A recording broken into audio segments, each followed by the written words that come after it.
More news from the Zhuhai Airshow. China has revealed its latest fighter. 6th-gen fighter, dogfights in space, but is it real? 3, 2, 1, fight off.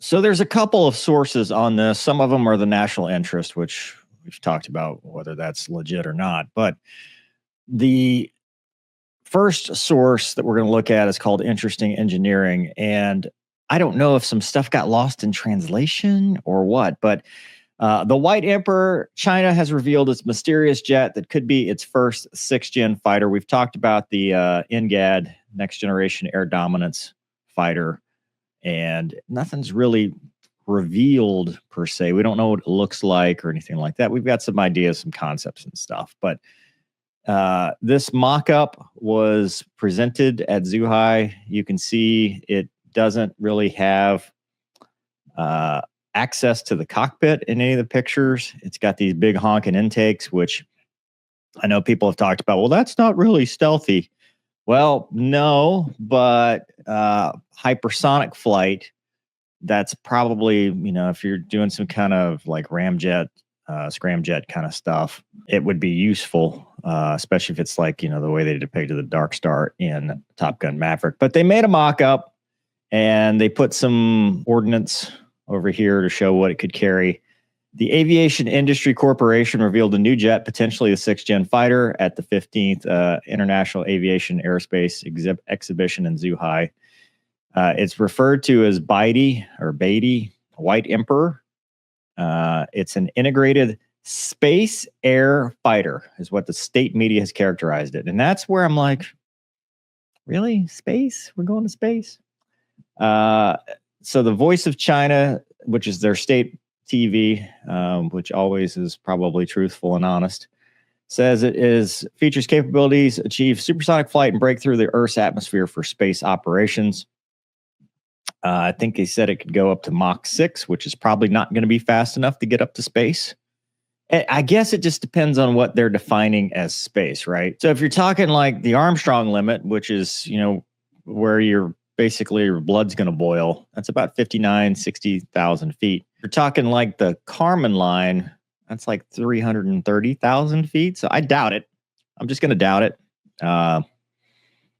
Could be wrong. We could be doing dogfights in space. But even if you are doing dogfights in space, this ain't the one doing it. Like, what is going to control it? I get it. Short, stubby wings, lifting body design. Once you start going fast, but once you get into I'm out of the atmosphere, you're going to need other ways to control your fighting, thrusters, stuff that space shuttles have, not this mock-up that looks awfully similar to the Dark Star, which was also just a mock-up, which China actually believed the Dark Star was real, based on the movie and their overhead satellite pictures. So maybe this is their answer to that, because it looks like it, but it looks silly too. You can see the big intakes with the engines. Again, this is a mock-up, so there's probably no engine there.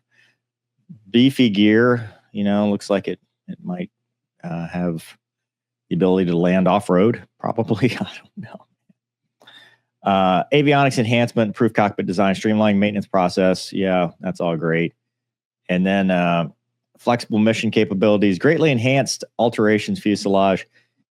This thing looks incredibly unmaneuverable, but it's probably got thrust vectoring. And this is about the only part that looks like it actually has a decent design. These nozzles, that's the two-dimensional thrust vectoring like the F-22 has, and it kind of hides the IR signature behind it of the afterburner. So that part, okay. But if you're flying up in the bososphere, I guess who cares? You're not really trying to be all that maneuverable. But the biggest thing also, it has AI capability, dedicated stealth, cuts through atmosphere with minimal drag. Well, when you're in no atmosphere, I'm wondering how that's going to help you out. Infrared laser targeting systems, mysterious jet, all that stuff. That looks like the back end of a of an F-22 or something similar.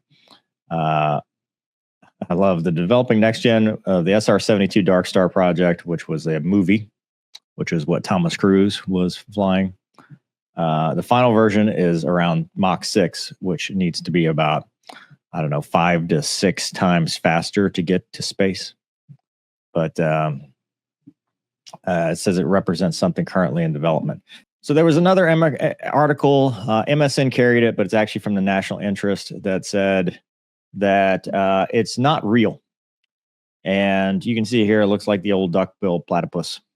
But what this author is proposing, and this is from Brandon Weichert, that it's a fake out, and the goal is to cause the U.S. to spend more money. It signals intensified pursuit of air superiority, spur U.S. investments in the F-35 B-21 NGAD. That's an interesting argument, and very well break America's financial back at a time when the country faces massive debt crisis. I hate to tell you this, but we break our own backs with our defense spending just in general with some of the bloated projects. But if you look at like the B-21, it is actually on track. It's doing really well. And I don't know about the NGAD, but I don't know that that's a valid argument. It says it's putting on a heck of a show. The systems of systems, basic ecosystem for new technologies, drones, stealth drones, kind of working with other assets, AI, all that stuff. They said it's a mock-up, probably take a long time. And the idea is to bankrupt us by making us want to create the onerous and impractical NGAD program to further bankrupt the country, which is, I don't agree with that. And it says a far better investment would be to continue purchasing the F-35, building our own stealth unmanned aerial vehicles, and augmenting existing warplanes, and if necessary, reconstituting shuttered F-22 production line. This whole thing is nonsense. So while I agree, this white emperor is probably vaporware. Like it won't if it flies, if it does anything, I don't think it'll look like that. I don't think it'll fly like that. It's probably not going to go to space. There may be a 6th gen fighter, but that's not it. But the rest of his argument that there's no room in the budget for 6th gen warplane, it's already in development. Like the NGAD is already something we've been talking about. It's already something that's in development. It's already something that we're looking forward to the next thing, because you have to. And if you don't, you fall behind. So I don't buy that part, because we're already doing it, and it's not going to bankrupt the country unless we allow, single supplier that, does the things that we've seen with previous 5th gen fighters. I just don't see that happening. I hope not, at least.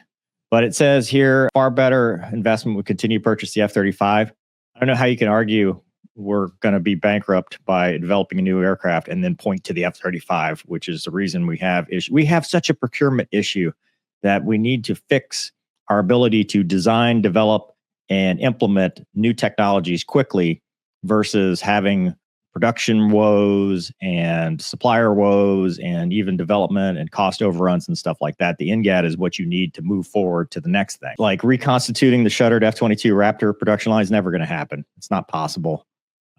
This just shows they don't know really what they're talking about, because you can't. That would be so expensive to do that. And by the way, the F-22 is a 30-year-old design. Why would you reconstitute that when you could build a 6th gen fighter that's something brand new? And what we've talked about when we've had engineers on the show, the ability now to design stuff and computer simulate stuff speeds up the process and should be able to speed up the process. So you had me and then you lost me. But I do agree in general, going back to this NGAD is vaporware. I don't think it's real.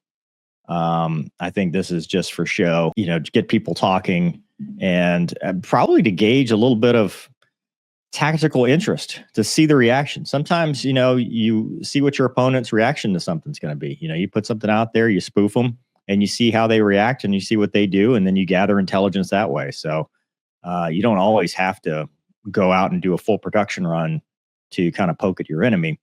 But will this cause the U.S. to do anything? We've got smarter people than that. Like, we're going to develop the NGAD. we're going to develop the next generation of fighter. We're going to continue to improve the F-35.